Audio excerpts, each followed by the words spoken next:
Good morning to all of you. Welcome to Legal Matters by Sai Babu Sunkara. Video number 2033. So this is a peculiar case because we should not tell the names. X versus Y in MFA number 102625 by 2015. So the judgment was given on 31/5/2022. Why I am making this judgment? Actually, it's the Karnataka High Court judgment. Because yesterday an incident has come to our notice where we have to actually counsel the people. The wife says husband is impotent. Husband is not able to perform his marital obligation.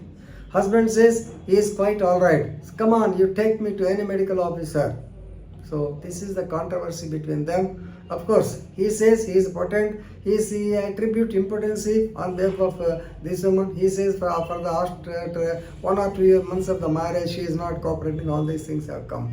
So in this connection, please remember, the woman should not attribute the so-called impotency to the husband without any medical evidence, medical corroborative evidence. Otherwise, it comes as cruelty. This was stated in this particular case, X versus Y, so by Karnataka High Court. So, wife's unsubstantiated allegations of impotency against the husband, it amounts to cruelty.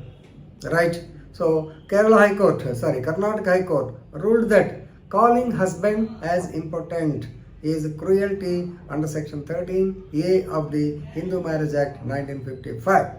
Justice Sunil Dutt Yadav and K.S. Hemalekha and yes, this is Justice Sunil Dutt Yadav and K.S. Hemalekha. Actually, X versus Y should be the case, but anyway, please don't divulge others. The case is Shashidhar versus Srimati Vijayalaxmi. Just forget, that's all. Right. Now, the facts of the case are like this.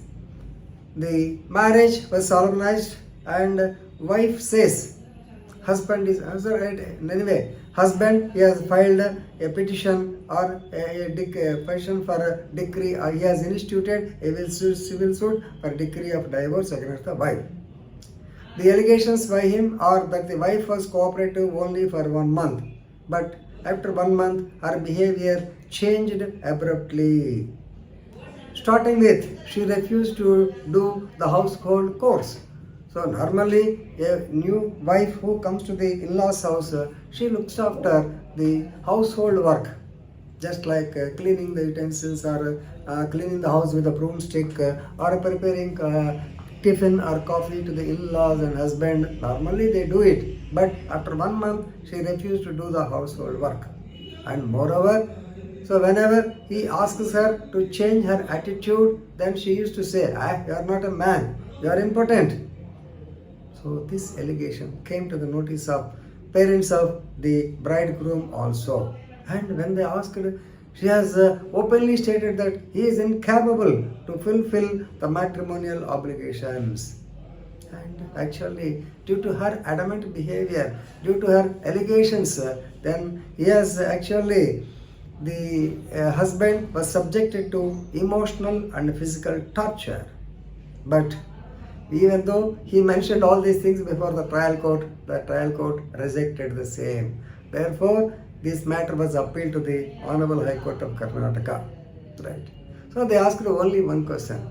Did you get him, that is the bridegroom, medically examined? No, he was not. So these are all wild allegations. So no material was produced before the court.